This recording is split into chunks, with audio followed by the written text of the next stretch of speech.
Sebagai upaya pengentasan masalah banjir jangka panjang, pemerintah Kota Palembang akan mengupayakan perluasan ruang terbuka hijau yang saat ini baru 12,6% di Palembang.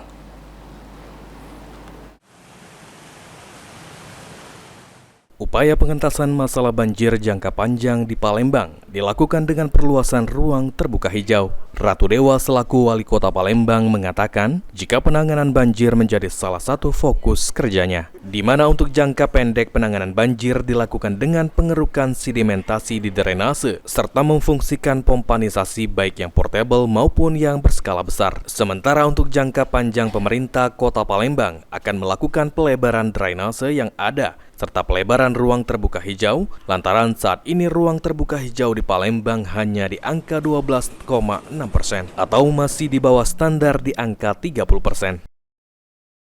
Penanggulangan banjir ada jangka pendek, ada jangka menengah, dan ada jangka panjang. Jangka pendeknya apa? Tentunya kita kembali mengangkat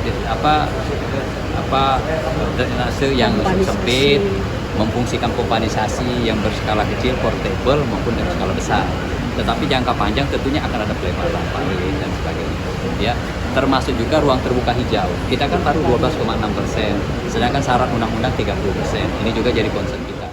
Pemerintah Kota Palembang menghimbau masyarakat untuk ikut membantu dalam pengentasan banjir dengan tidak membuang sampah di aliran drainase.